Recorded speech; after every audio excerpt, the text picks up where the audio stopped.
le visite. Dieu ne visite pas celui qui ne s'occupe pas de lui.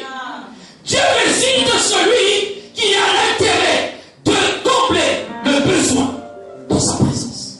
Mais si tu veux que Dieu te visite d'une manière profonde et véritable, tu dois être cette personne qui recherche à combler le besoin de Dieu.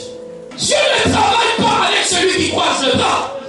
Il y a des choses qui doivent changer dans ta vie.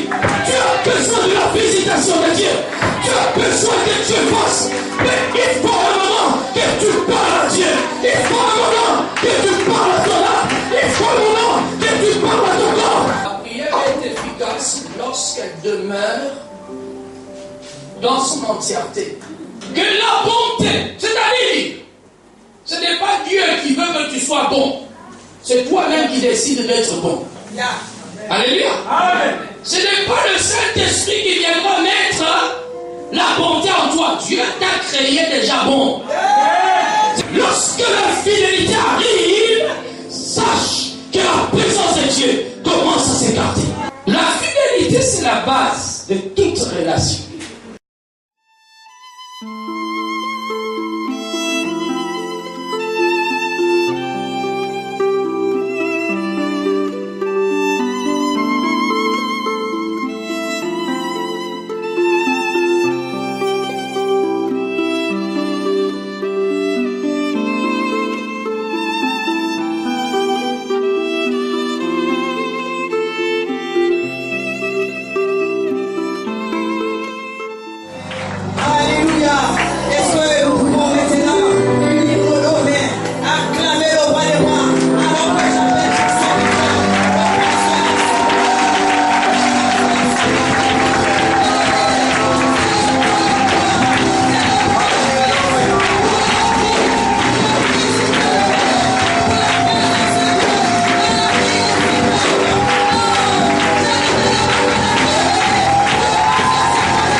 Abondamment. Quel privilège, quelle grâce d'être là au milieu de vous.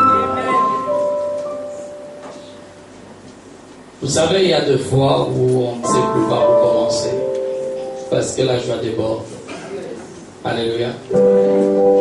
Mais nous allons passer à l'essentiel. Je vais vous demander de vous asseoir dans la présence de Dieu. Et je vous dis shalom, shalom, shalom, shalom. Alléluia.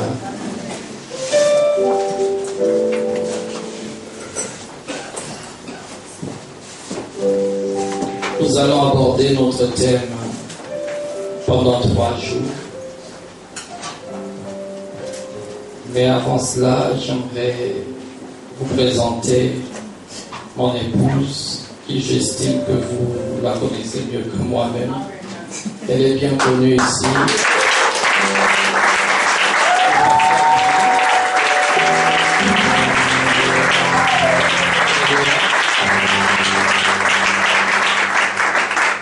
Dieu m'a fait grâce d'avoir une charmante épouse. Amen. Vous êtes d'accord avec moi? Amen. Et en plus, elle est très gentille. Elle est très gentille plus que moi. Pour ceux qui ne me connaissent pas, je suis un pasteur comme tous les autres. C'est-à-dire, je suis frère au milieu de vous. Alléluia. Je n'ai rien de plus important que vous. Si en ce moment, vous pouvez bien avoir cette bonne foi de vous considérer vous comme mes invités et non pas moi comme votre invité. Amen. Alléluia. Non, vous ne comprenez pas. C'est-à-dire, on va changer de rôle. Hein? Donc, n'ayez pas l'attitude de vouloir me perdre, hein?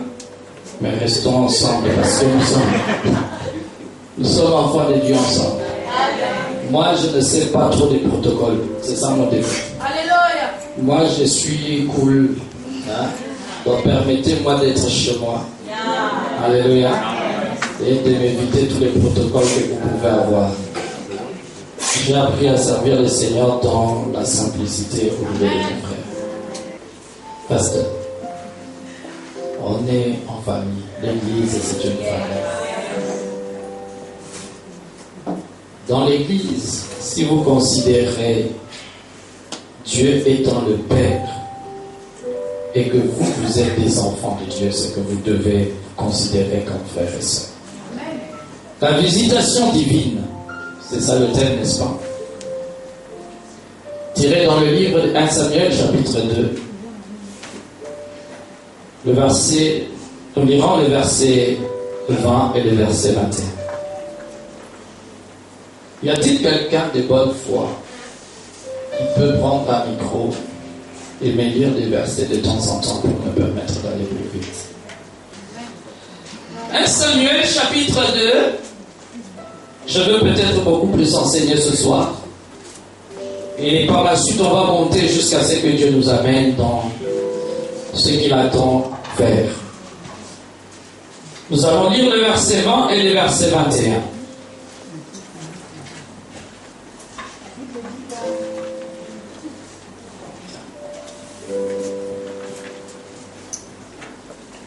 La Bible dit dans 1 Samuel verset 2, 1 Samuel 2, verset 20 à 21. Élie bénit Elkana et sa femme. Élie bénit. Non, tiens d'abord. La Bible dit, on va prêcher. La Bible dit, Élie bénit Elkana, n'est-ce pas? Et sa femme. En disant, que l'Éternel te fasse avoir des enfants de cette femme pour remplacer celui qu'elle a porté à l'Éternel. Que l'Éternel te fasse avoir des enfants par cette femme. Pourquoi? Pour remplacer celui qu'elle a prêté à l'Éternel. Pour remplacer celui qu'il a prêté à l'Éternel. Continue. Et ils en retournèrent chez eux. Lorsque l'Éternel eut visité Anne, elle devint enceinte. Ah, ils sont partis, c'est-à-dire Elkana et sa femme sont rentrés à la maison, n'est-ce pas? Et elle devint enceinte. Non, oui, bien sûr. Lorsque l'Éternel eut visité Anne, elle devint enceinte. Lorsque l'Éternel eut visité Anne, alléluia, elle devint enceinte et elle enfanta 3 fils et 3 filles. Et 2 filles, autant pour moi. Et les jeunes Samuel grandissaient auprès de l'Éternel. Merci. Alléluia. Et Dieu vous bénisse. Amen. Regardez cette histoire. Je pense que chacun de vous, plus ou moins, connaît l'histoire de Anne. Anne se retrouve stérile dans le mariage. Anne, dépourvue d'enfant, elle va pleurer devant la face des dieux. Anne va demander à Dieu de lui donner un enfant. Alléluia. Malgré les atrocités, malgré les humiliations, Anne est restée au pied des dieux en train de demander un enfant. Mais il se pourrait qu'en ce moment-là, l'homme de Dieu qui était dans le temple, il était tellement avancé en âge qu'il avait un besoin d'un remplacement. Alléluia. Anne va enfanter son fils Samuel et il va donner cet enfant à Dieu. Alléluia. Je pense, en toute âme et conscience, en tant que parent, si tu as un enfant, tu ne le considères pas comme un enfant du voisin. N'est-ce pas?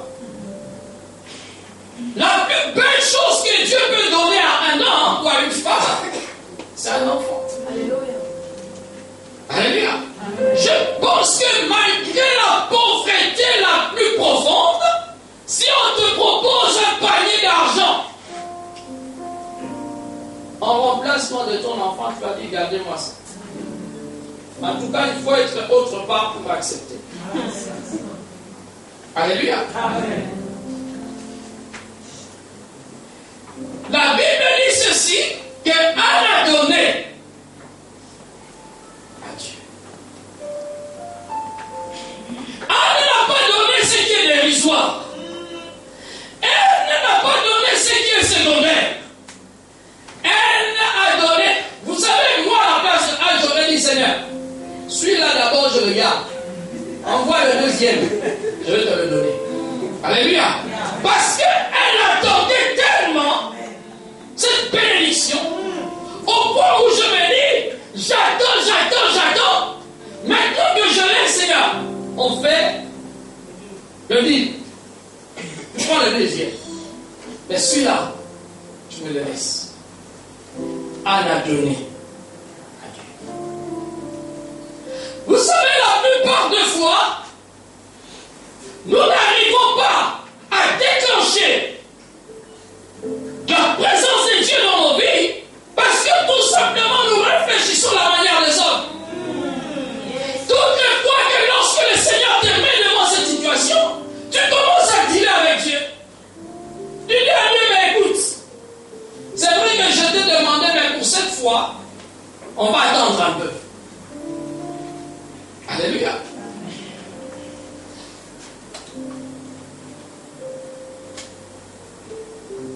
Il y avait un besoin. Et Anne a répondu, a comblé le besoin qui était dans la maison. Nous avons besoin, c'est que Dieu nous visite. Mais la première chose qu'il faut comprendre, c'est qu'il faut d'abord, au préalable, sonder le besoin de Dieu. Un enfant de Dieu qui ne sait pas sonder le besoin de Dieu, quand bien même il demandera à Dieu de le visiter, il sera difficile à ce que Dieu le visite. Amen. Alléluia. Voyez-vous qu'il y a certaines choses qui on ne le fait pas par la prière. Il y a certaines choses qu'on ne fait pas par des jeunes prières. Il y a certaines choses, c'est lorsque tu accomplis seulement la parole de Dieu. Alléluia. Que cela arrive dans ta vie. Anne avait déjà prié. Je pense que le temps de la prière de Anne était tellement que même le serviteur de Dieu était agacé. Au point de dire, mais arrête d'importuner Dieu. Le matin tu es là, à midi tu es là, le soir tu es là. Anne, on n'a même pas le temps de balayer l'estrade, tu es encore à l'estrade.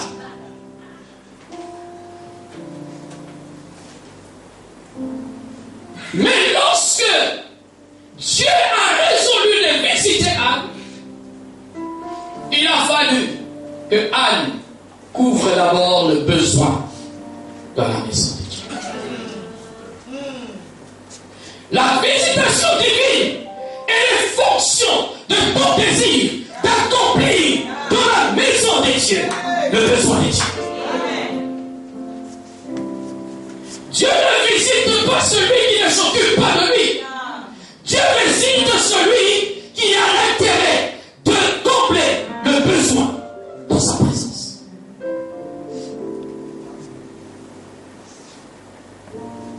On est ensemble. Amen.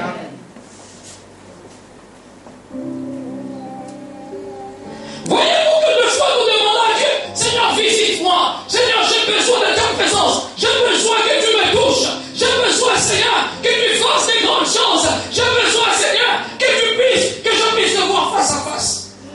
En tout cas, il y a des gens qui ont vu Dieu face à face. Moi, je ne l'ai pas encore vu. Il y a un frère qui disait, moi, une fois j'ai dormi et Dieu me transporte au ciel. J'étais dans la nuage, j'ai dit, waouh, que c'est beau. Franchement, depuis que j'ai commencé à servir, j'ai jamais vu Dieu face à face. Alléluia. Il y a des amis Dieu. En tout cas, si vous l'avez vu, gloire au Seigneur. Moi, je n'ai pas eu cette onction-là. Hein? J'aimerais même voir son oreille. Ça me suffirait. Alléluia. Donc nous devons comprendre une chose, que lorsque nous désirons une visitation, il n'est pas question de venir seulement demander à Dieu, Seigneur, visite-moi. Mais si tu veux que Dieu te visite d'une manière profonde et véritable, tu dois être cette personne qui recherche à combler le besoin de Dieu. Alléluia. Je ne veux pas m'attarder là parce que j'ai beaucoup de choses à vous dire. Lorsque tu ne sais pas prêter à Dieu, ni ton temps, ni ta disponibilité, ni ton temps de prière, tu ne sais pas prêter à Dieu, ni ton temps d'intercession, n'attends pas la visitation de Dieu. Alléluia.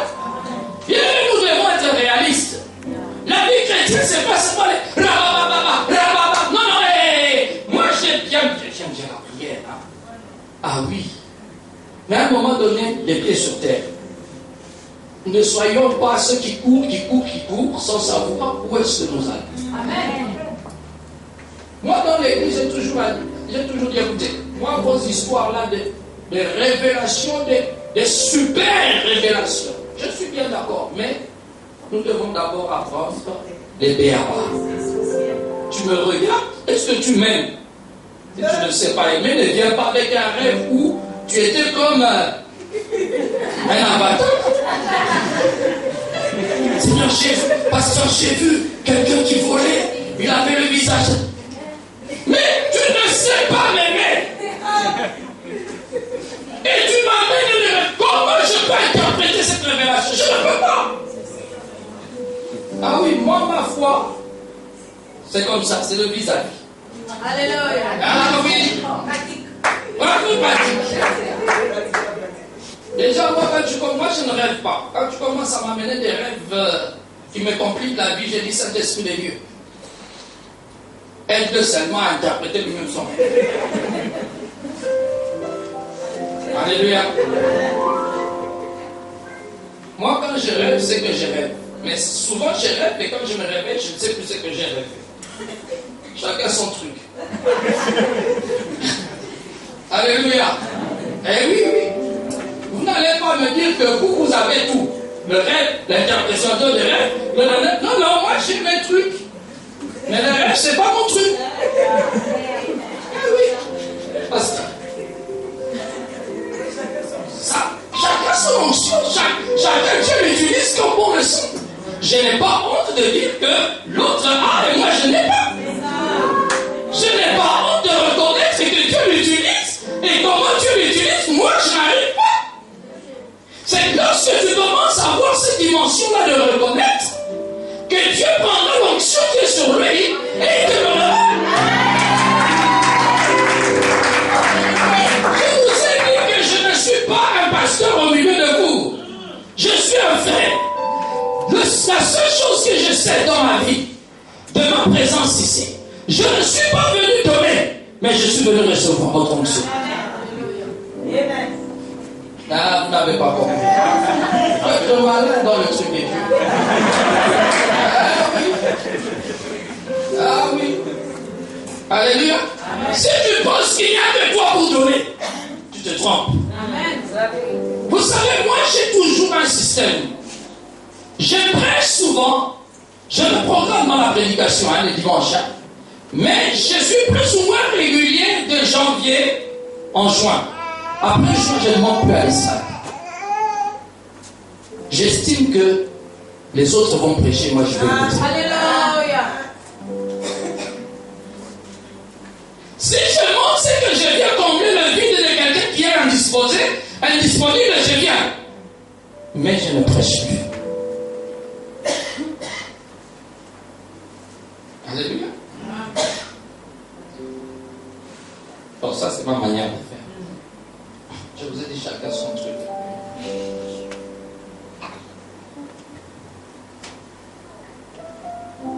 Donc lorsque Dieu t'amène à cette dimension à s'occuper de ce besoin, lorsque tu as le désir de prêter à Dieu ton temps, de prêter à Dieu ta prière, de prêter à Dieu ton service, là tu commences à déclencher la visitation de Dieu dans ta vie.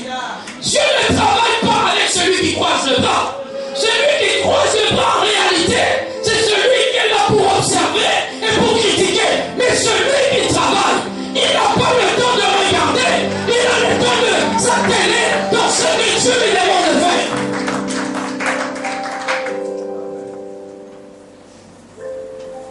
Lorsque tu commences à regarder, tu commences à voir le sujet de conversation. Alléluia. Mais lorsque tu ne regardes pas et tu t'attelles au travail, tu ne sais même pas de quoi l'autre parle. Le langage n'est plus le même. Alléluia. Donc lorsque tu rentres dans cette dimension, c'est alors que Dieu t'envoie un aimant. C'est alors que Dieu suscite une parole. C'est alors que Dieu commence à chercher comment une parole peut t'introduire dans une dimension de visitation divine.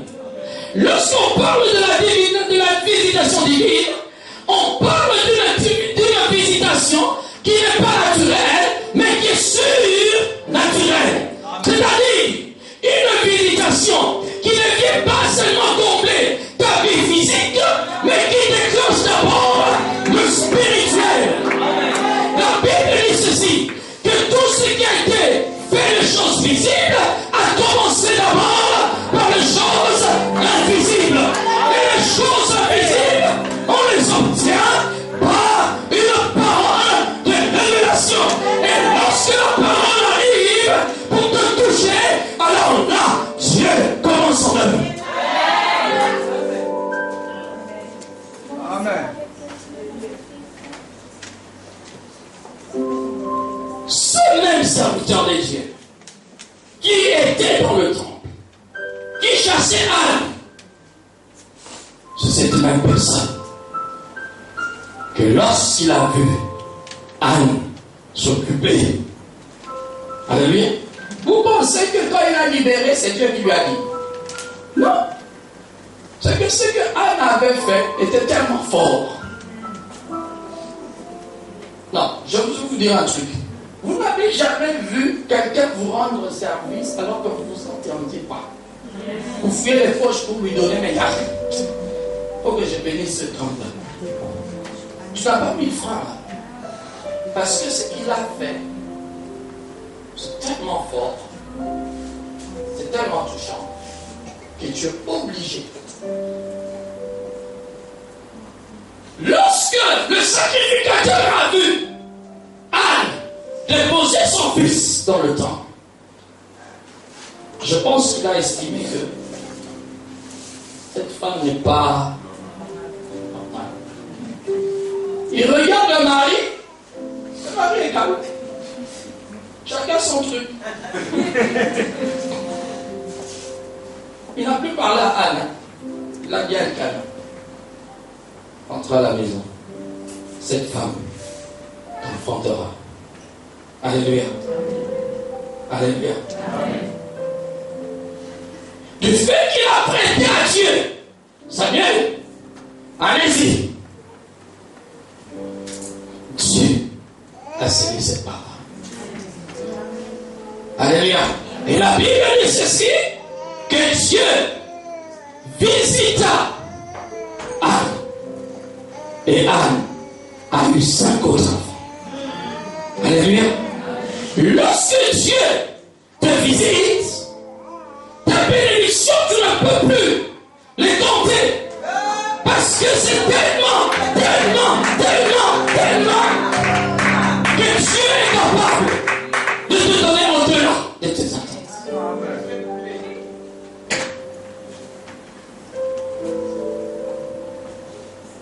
Savoir s'occuper de besoins de Dieu. Alléluia. Vous savez, souvent on s'occupe des besoins des hommes. On cherche à faire plaisir, surtout la chrétienté aujourd'hui. On cherche à faire plaisir aux hommes. Alléluia.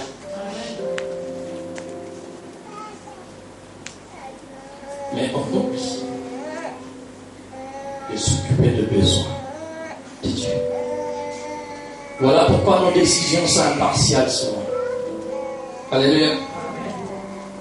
Donc lorsque tu reçois le réma de Dieu, la parole est révélée de Dieu, Dieu rentre en action. Alléluia. Dieu sait et il commence à agir. Mais d'abord, il est de ta propre responsabilité de combler le besoin de Dieu. Alléluia. Dans le service de Dieu, Dieu nous donne la possibilité de rentrer pleinement dans son service. Il te laisse le libre choix de te décider toi-même. C'est-à-dire, la vie chrétienne n'est pas une vie où tu attends qu'on te dise. À un moment donné, il faut que toi-même tu te décides. Non, vous ne m'avez pas compris. Vous savez, même la vie du péché, il faut que tu te décides et dis, je ne veux plus faire ça. Il faut que Dieu t'aide. C'est quand je suis faible, non. Ne me trompez. Parce que, le diable non. On sait que le diable est là, il tape tout le monde. Mais à un moment donné, il faudrait que tu dises, calme-toi là. Calme-toi. Parce que là, c'est trop. Je vais servir le Seigneur. Il faudrait à un moment donné que tu te parles. David parlait à son âme. À un moment donné dans ta vie, il faut savoir parler à ta personne. Je vais vous donner un petit secret. Parce que souvent nous pensons que le diable est tellement diable qu'il nous lie et on ne peut pas faire quoi que ce soit. Non. Quand on est encore bébé dans la foi, ça se comprend. Mais quand on commence à grandir avec Dieu, bon, il y a des choses qu'il ne faut pas accepter. Tu parles à toi-même, à ta personne. Je dis, mon chef, là, maintenant, il faut que tu avances. Ah oui. Alléluia. Amen. Lorsque David était dans la bataille totale, il parla à son âme. Le psaume de David, quand il dit, n'établis pas mon âme, l'Éternel est ton Dieu. C'était au moment où David allait au temple pour offrir. Mais quand il avançait vers le temple pour offrir à Dieu, il a senti une tristesse dans son âme. Il dit, pourquoi t'as battu au-dedans de moi? Lève-toi et loue l'Éternel. À un moment donné, il faut parler à son âme. Pourquoi tu es triste, mon âme? Pourquoi tu chancelles, mon âme? Pourquoi tu as battu au-dedans de moi? Pourquoi alors que je veux adorer le Seigneur? Pourquoi? Lève-toi et loue l'Éternel. Il donne l'ordre à son âme de se lever et de louer l'Éternel. Il y a des choses qui doivent changer dans ta vie. Tu as besoin de la visitation de Dieu. Tu as besoin que Dieu fasse. Mais il faut un moment que tu parles à Dieu. Il faut un moment que tu parles à ton âme. Il faut un moment que tu parles à ton corps. Il faut un moment que tu parles à ta destinée.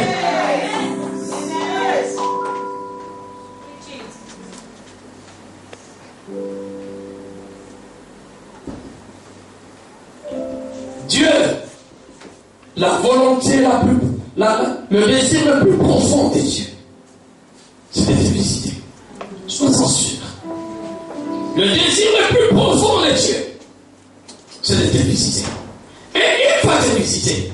Mais je suis en train de te positionner, des amis. Change ta manière de voir les choses. Change ta conception des choses. S'il y a quelque chose qui te chagrine, qui t'empêche de t'occuper de ce que Dieu t'a demandé de faire, alors approche-toi de Dieu. Alléluia. Et reprends ta marche. Alléluia. Amen. S'il y a quelque chose qui t'a égaré de Dieu,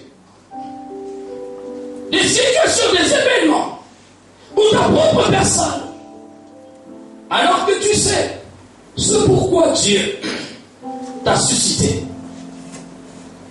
Je te conseille ce soir de reprendre ta marche et d'avancer avec le Seigneur. Alléluia.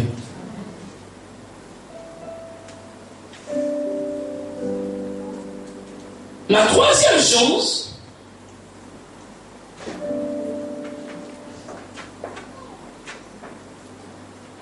qui nous amène à décanter la volonté de Dieu, la visitation de Dieu, c'est la fidélité.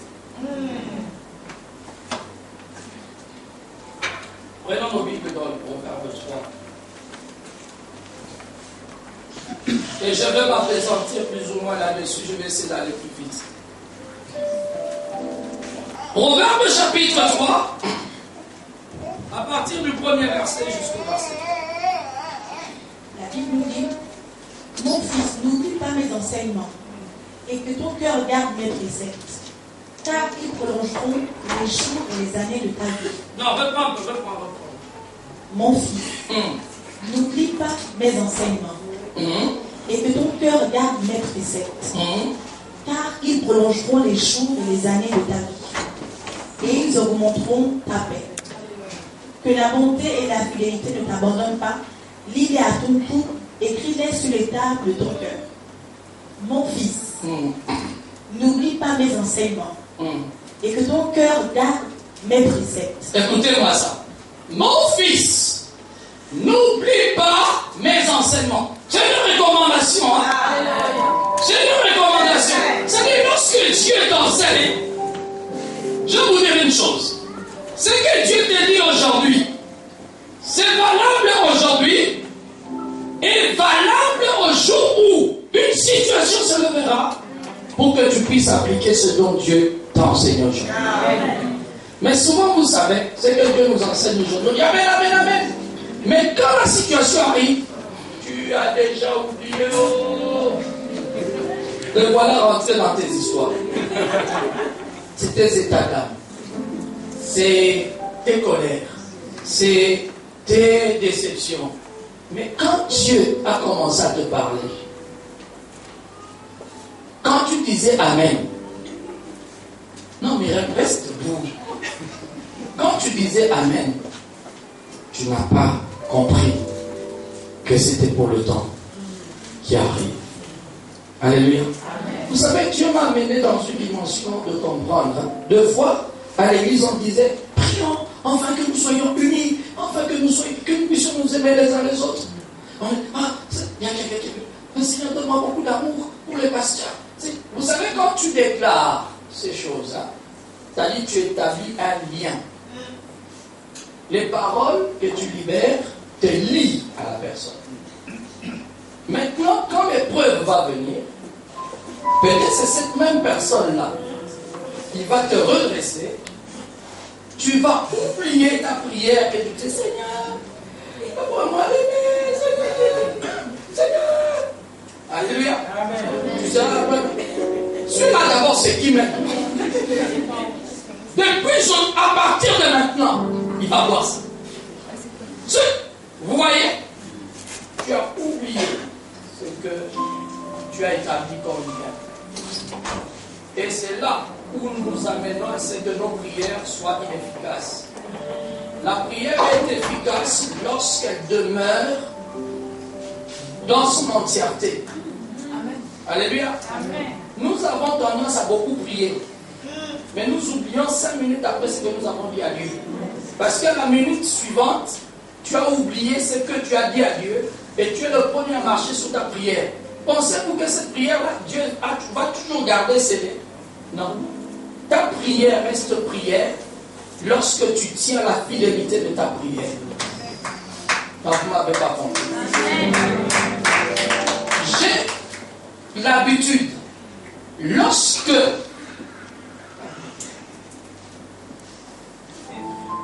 donnez la Bible à quelqu'un d'autre qui va terminer. Lorsque je m'attache à une personne, alléluia, lorsque je m'attache à une personne, lorsque Dieu permet à ce que tu sois ma sœur, alléluia, pour moi, cette relation demeurera toujours. Amen. Je ferai de mon mieux pour rester intègre et fidèle à cette relation. Amen. Je me battrai pour que cela subsiste. Parce que lorsque j'ai demandé à Dieu de me donner une famille, et m'a donné une famille, alors je me battrai pour rester. Advienne que pourra, je resterai et je serai toujours là.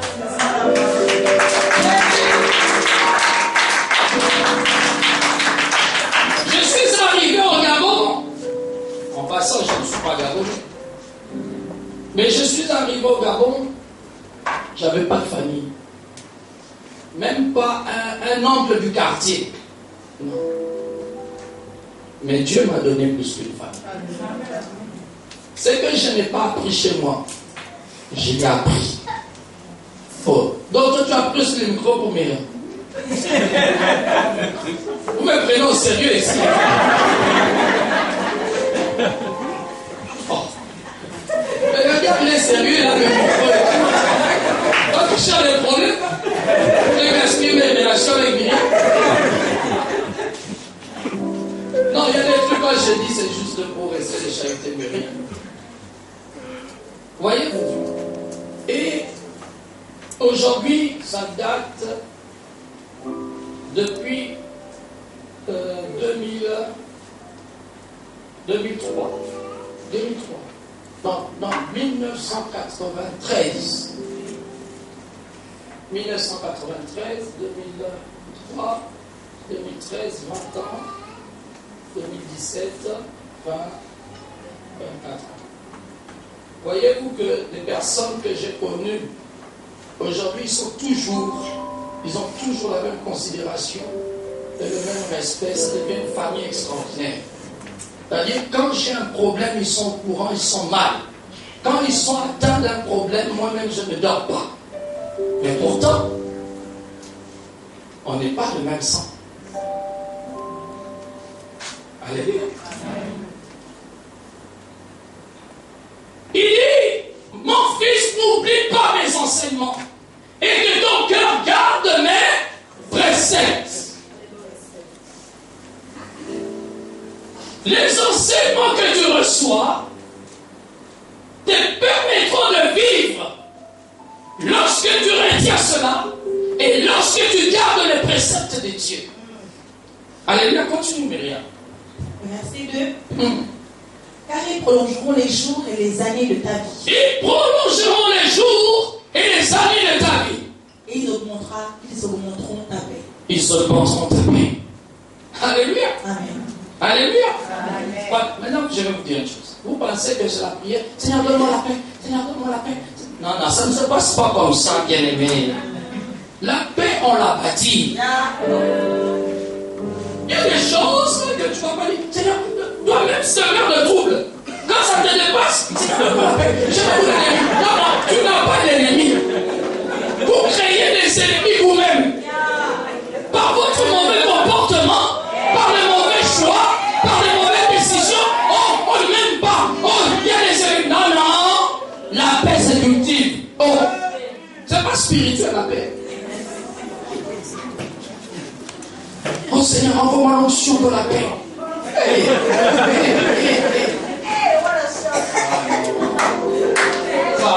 Pardon.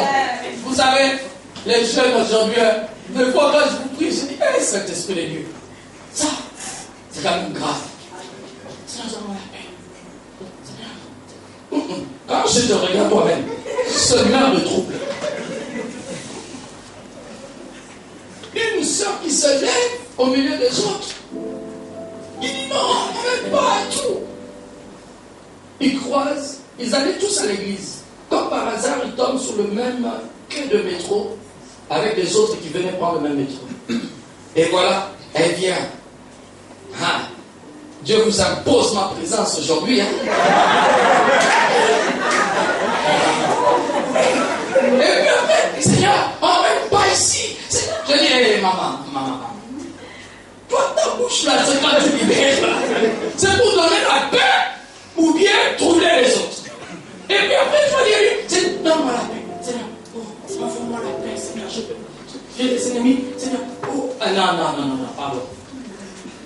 Tout le monde s'aime. Tu n'as pas d'ennemis, moi j'ai pas d'ennemis. Tu vas chercher des ennemis pourquoi? Déjà, l'envoi de Dieu ne peut pas avoir des ennemis. Parce que la Bible dit prier même pour vos ennemis.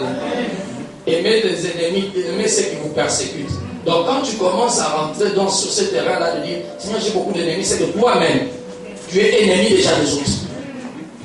Donc prie seulement Dieu. Seigneur, moi qui suis ennemi, libère-moi. Délivre-moi.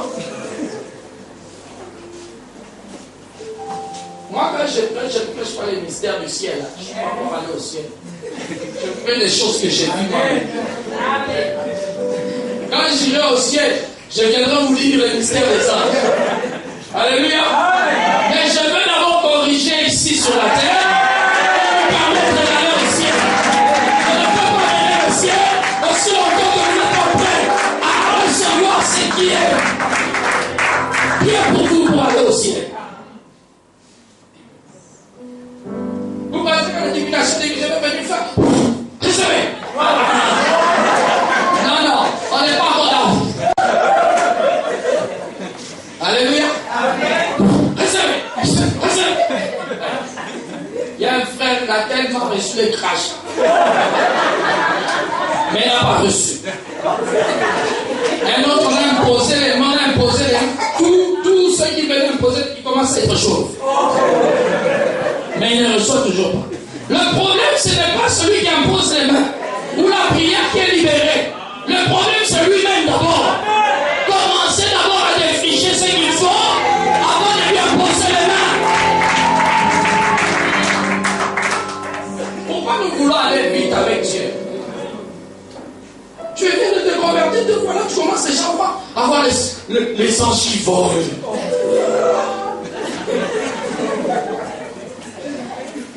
Oh non, le Seigneur m'appelle au ministère.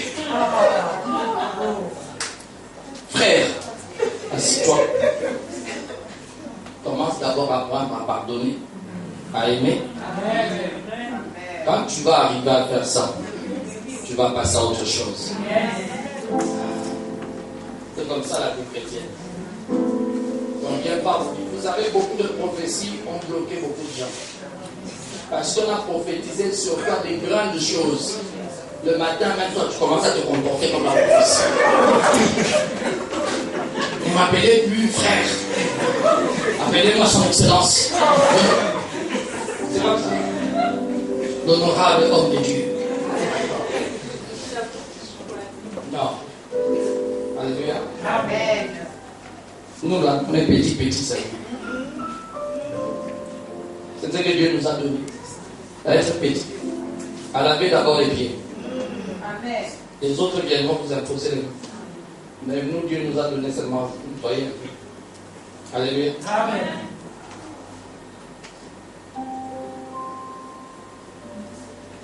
Le verset 3. Que la bonté et la fidélité ne t'abandonnent pas. Ça, c'est là où ça commence. On y va ensemble. Que la bonté. Soulignez ça dans vos Bibles. Que la bonté et la fidélité, alléluia, ne t'abandonnent. Amen. Souligne ça dans ta vie. Que la bonté, c'est-à-dire, ce n'est pas Dieu qui veut que tu sois bon. C'est toi-même qui décides d'être bon. Alléluia. Amen. Ce n'est pas le Saint-Esprit qui viendra mettre la bonté en toi. Dieu t'a créé déjà bon. C'est toi qui dois chercher à être bon. Alléluia. Il dit que la bonté et la fidélité ne t'abandonnent pas. Lis-les à ton cou, écris-les sur la table de ton cœur. Alléluia. C'est-à-dire, ce n'est pas Dieu qui t'amène à être fidèle, c'est toi-même qui dois décider d'être fidèle. C'est toi-même qui dois décider d'être bon. Et la Bible dit ceci, lis-le à ton cou, c'est-à-dire attache-le. Alléluia. Attache-le. Décide-toi d'être bon. Décide-toi d'être fidèle. Bien-aimé, je veux vous dire une chose. La visitation de Dieu arrive à des personnes qui chose que tu n'obtiens pas à cause de ton infidélité. Dieu ne donne pas sa gloire à des hommes infidèles. Lorsque l'infidélité arrive, sache que la présence de Dieu commence à s'écarter. Ce n'est pas par la prière. La fidélité. Assis-toi de ce communion. La Bible dit que la fidélité ne t'abandonne pas. Vous savez, je suis bien placé par la grâce de Dieu de vous parler de la fidélité. Moi, quand je dis que je fais ça, je le fais jusqu'au bout. Alléluia. Parce que je sais le secret de la fidélité. Nous savons, on nous a beaucoup enseigné de passer beaucoup de temps dans la prière. Nous nous sommes donnés beaucoup dans la prière. Mais nous n'avons pas mis l'accent à la pratique de la parole. Amen. Alléluia. Amen. La parole, nous la connaissons. Parce qu'on nous la prêche, on nous enseigne. Nous connaissons les versets, mais combien de fois nous nous sommes appliqués d'une manière sincère à pratiquer ce que nous lisons dans la parole. Combien? Qui ne connaît pas Jean 3,16? Qui ne connaît pas Marc 10,14? Marc 10,14. Donc c'est là où il y a le problème. Connaître la parole, c'est une chose, mais la mettre en pratique, c'est une autre. Quand je te dis pardonne et que tu n'arrives pas à pardonner, parce que tu sais, moi quand on me fait quelque chose, je ne pardonne pas souvent. Mais maintenant, est-ce que tu as pratiqué la parole ou pas? Alléluia.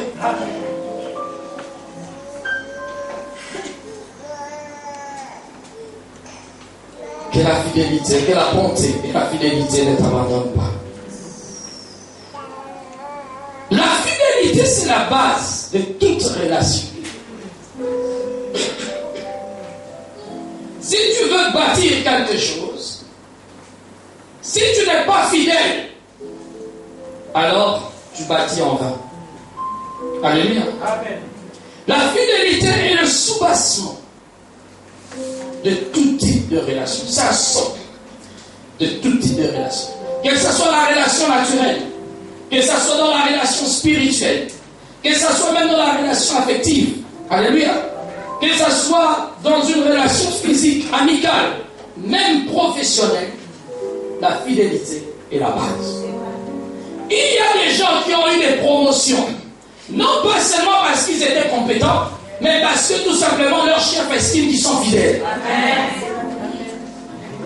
Alléluia. Amen. Tout simplement on a senti que tu étais fidèle. On te donne la promotion. Pourquoi il y a des gens compétents autour de toi?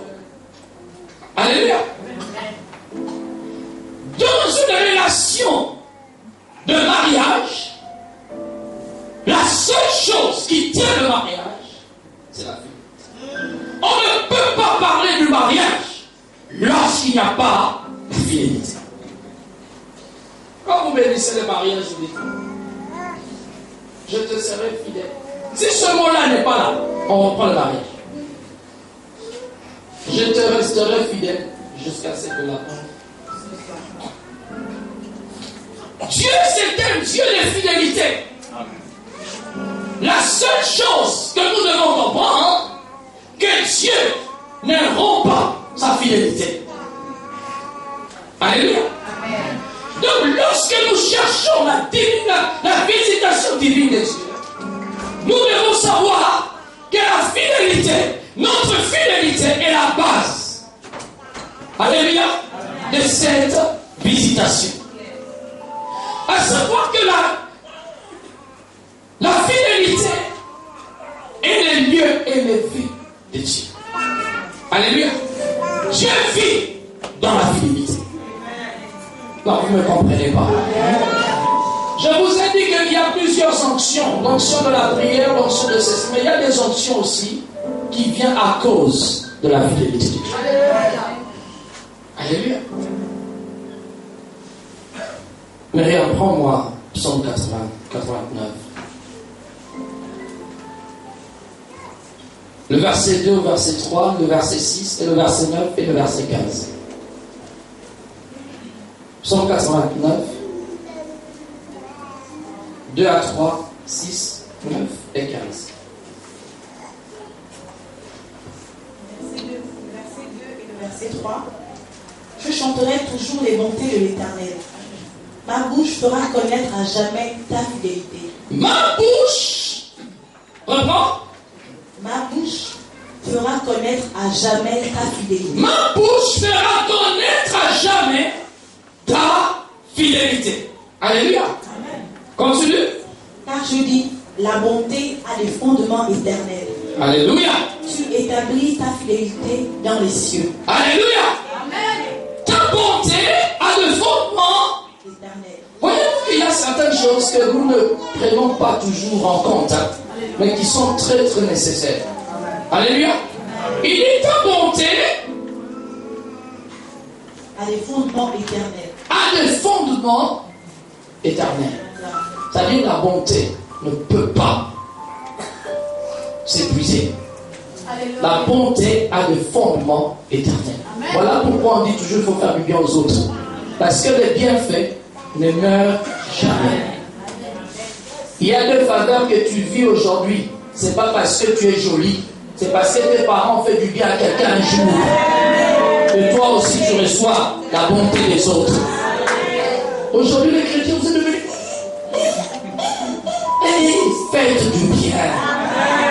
Libère ton cœur et fais du bien.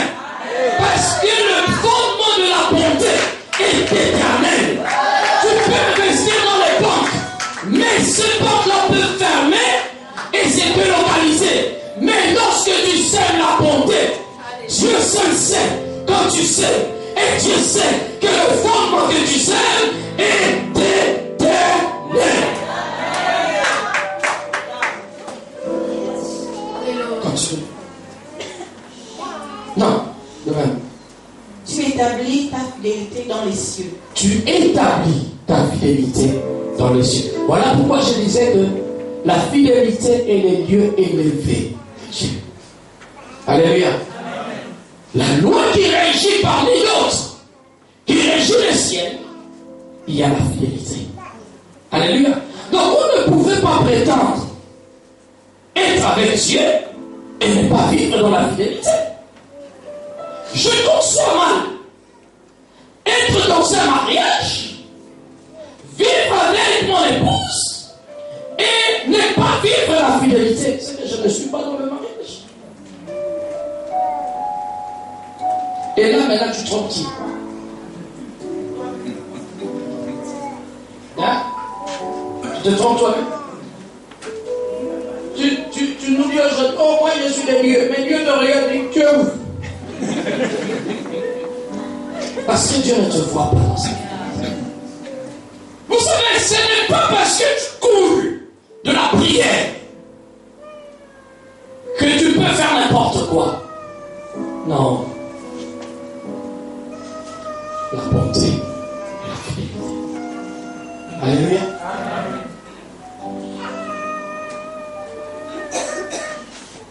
La Bible passe le temps à nous enseigner la pratique de la fidélité. Vous pouvez les lire dans le livre des Tites, chapitre 2, partie du verset 9. Je n'ai pas beaucoup de temps, j'ai fini.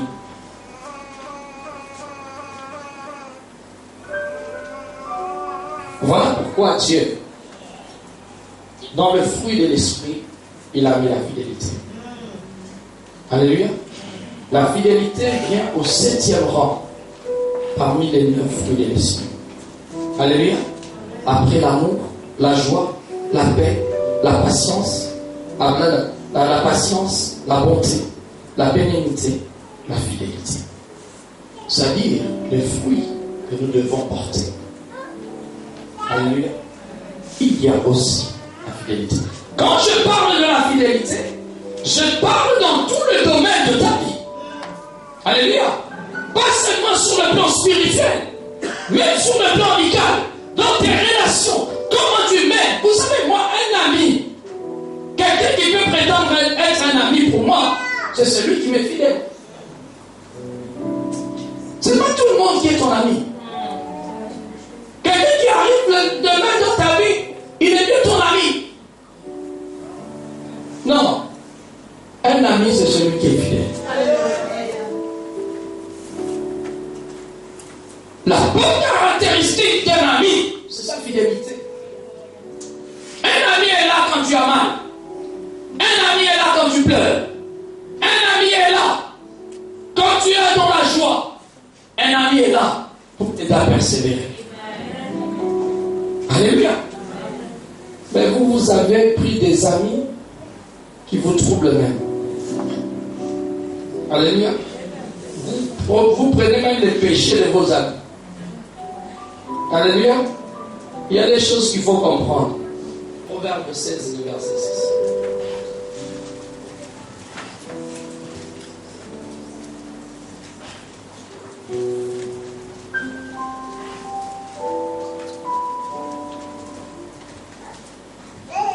Proverbe 16 à partir du verset 6.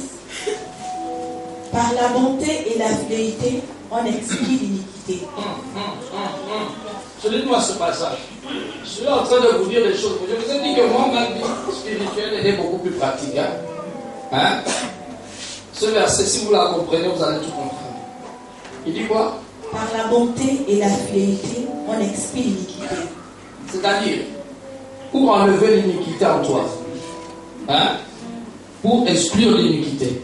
Pour expier l'iniquité. Tu n'as pas besoin de Jésus, le sang, lave-moi, Seigneur. Non. La Bible dit, c'est la bonté et la fidélité. Seigneur, lorsque tu commences à être fidèle, l'iniquité s'en va dans ta vie. La fidélité te sanctifie. La fidélité enlève l'iniquité. Lorsque tu commences à être fidèle, je ne sais pas si tu comprends cela. Lorsque tu décides d'être fidèle, l'iniquité commence à être expiée. C'est-à-dire la délivrance commence à arriver. La visitation divine arrive dans ta vie lorsque la fidélité s'installe. Alléluia. Et la Bible ajoute ceci. Et par la crainte de l'Éternel, on se détourne du mal. Comprenez ces choses. On ne dit pas si Dieu donne la force. Non, si tu crains Dieu, tu ne feras pas le mal. Il commence à craindre Dieu pour éviter de faire le mal. Commence à vivre la fidélité pour enlever l'iniquité dans ta propre vie. Il y a des choses que nous devons comprendre. Il y a des choses qui sont nécessaires dans la marche chrétienne. Alléluia. Il y a des choses qui sont fondamentales. Mais lorsque nous sommes tellement spirituels, nous ne tenons pas compte de ces choses. Alléluia. Seigneur, délivre-moi. Seigneur, délivre-moi. Non. Rends-toi fidèle. Rends-toi fidèle. J'aurais aimé vous donner des cas bien spécifiques. Comment la fidélité expie le péché. Alléluia. Vous savez, dans le mariage, lorsque tu te décides d'être fidèle, la fornication s'en va. Il faut que tu te décides pour que le péché parte de ta vie. Même si tu viens d'une famille d'iniquité. Alléluia. Lorsque tu te décides de te marier, le célibat s'en va. La Bible dit ceci. Que la bonté et la fidélité expient l'iniquité. Mais la crainte de Dieu t'éloigne du mal. Donc vous comprenez qu'on n'a pas besoin de crier crains l'Éternel. Tu vas t'éloigner du mal. Commence à craindre Dieu. Parce que quand tu commences à avoir la crainte de Dieu, le mal arrive. Par crainte de Dieu, tu ne le feras pas. Quand quelqu'un t'appelle, tu sais, ah, la sœur là. Mais quand tu entends la sœur là, toi tu regardes à Dieu. Et tu dis, j'ai craint Dieu. Tu dis, ma soeur, donne-moi 5 minutes, je vais prier. Appelle-moi après. Parce qu'il y a certains appels, il ne faut pas les prendre parce que tu as la crainte de Dieu. Il y a certaines conversations, il ne faut pas l'entendre parce qu'on craint Dieu. Il y a certaines personnes qui ne t'apportent pas la vie. Ça ne sert à rien de leur prêter ton oreille par crainte de Dieu.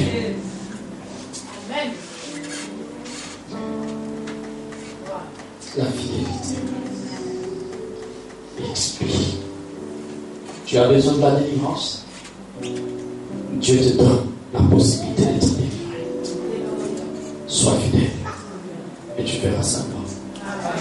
Je m'arrête là. Que Dieu vous bénisse.